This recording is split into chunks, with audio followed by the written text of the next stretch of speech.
ஒரு டிஃப்ரெண்ட்டான breakfast lunch செய்யணும், நல்லா டேஸ்ட்டாகவும் இருக்கணும், ஆனால் சாப்பிட்டா வெயிட் ஏறக்கூடாது அப்படின்னு நினச்சிங்கன்னா இந்த மாதிரி தெலுங்கானா தலியா ட்ரை பண்ணி பாருங்கள். சூப்பர் டேஸ்ட்டாக இருக்கும்.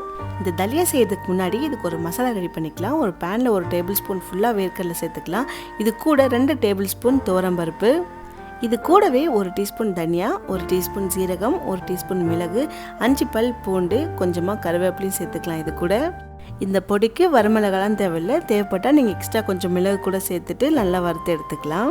இப்போ இது எல்லாத்தையும் சேர்த்து நல்லா கலர் மாறி வாசனை வர வரைக்கும் வறுத்துட்டு ஆற வச்சுட்டு ஒரு ஜாரில் மாற்றி நல்லா நைஸாக அரைச்சி எடுத்துக்கலாம். இது ரொம்ப ரொம்ப ஒரு முக்கியமான மசாலா பவுடர், நல்ல வாசனையாக இருக்கும்.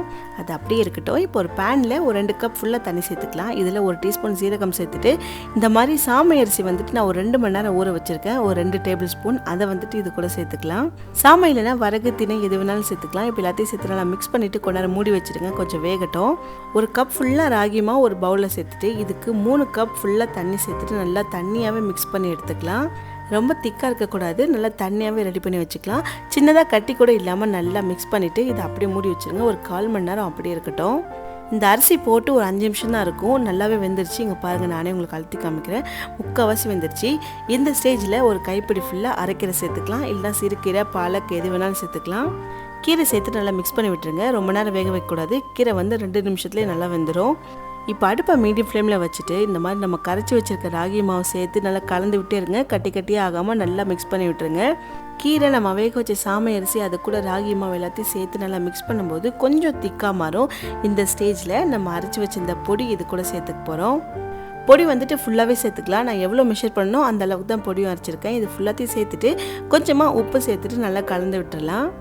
இது ரொம்பவே ஒரு ஹெல்த்தியான வெயிட் லாஸ் ரெசிபி, கண்டிப்பாக ட்ரை பண்ணி பாருங்கள். காலையில் பிரேக்ஃபாஸ்ட் எடுத்துக்கலாம், இல்லை மதியம் லஞ்சு கூட சாப்பிடுங்க. ஆனால் நைட்டு வேண்டாம், ஏன்னா ஒரு சில பேருக்கு இந்த ராகி வந்துட்டு சளி பிடிக்கும். ஒரு 5 நிமிஷம் லோ ஃப்ளேம்லேயே மூடி வச்சுக்கலாம். இப்போ இதில் 1 டேபிள் ஸ்பூன் ஃபுல்லாக நெய் சேர்த்துட்டு 1/2 லெமனோட ஜூஸ் சேர்த்துக்கலாம். அந்த புளிப்பு டேஸ்ட்டு செம்மையாக இருக்கும். இப்போ எல்லாத்தையும் சேர்த்து நல்லா கலந்துட்டு ஸ்டவ் ஆஃப் பண்ணி இறக்கிடுங்க. நல்லா சூடாக சர்வ் பண்ணுங்கள். சூப்பர் டேஸ்ட்டாக இருக்கும். இது கூட ஏதாவது வெஜிடபிள்ஸ் பொரியல் மாதிரி கூட வச்சு சாப்பிட்லாம். ஆனால் இதுக்கு பெஸ்ட்டு காம்பினேஷன் ரைத்தா தான். ஒரு பவுலில் கொஞ்சமாக தயிர் எடுத்துகிட்டு இதில் 1/2 டீஸ்பூன் சீரக பொடி சேர்த்துட்டு கொஞ்சமாக உப்பு, இந்த மாதிரி பொடியாக கட் பண்ண வெங்காயம் சேர்த்து நல்லா மிக்ஸ் பண்ணி எடுத்துக்கோங்க. இது வந்துட்டு இந்த ராகி கூட சேர்த்து சாப்பிடும்போது அவ்வளோ டேஸ்ட்டாக இருக்கும். ஒரே ஒரு தடவை இந்த வெயிட் லாஸ் ரெசிபி ட்ரை பண்ணி பாருங்கள். இந்த டேஸ்ட் உங்களுக்கு ரொம்ப ரொம்ப பிடிக்கும். ஒரு சின்ன பவுலில் நீங்கள் ஃபுல்லாக சாப்பிட்டாலே அன்றைக்கி மார்னிங் ஃபுல்லாக நல்லா ஹெவியான ஒரு பிரேக்ஃபாஸ்ட். இதில் எந்த ஒரு ஃபேட்டு, கொலஸ்ட்ரால், ஆயில் எதுவுமே கிடையாது. எல்லாமே ஹெல்த்தியாக செஞ்சுருக்கோம். இது செஞ்சுட்டு ஸ்டோர் பண்ணி வைக்க வேண்டாம். நம்ம கீரை சேர்த்துருக்கோம். கீரை சேர்க்காம இருந்தால் நீங்கள் ஸ்டோர் பண்ணி வச்சு சாப்பிட்லாம்.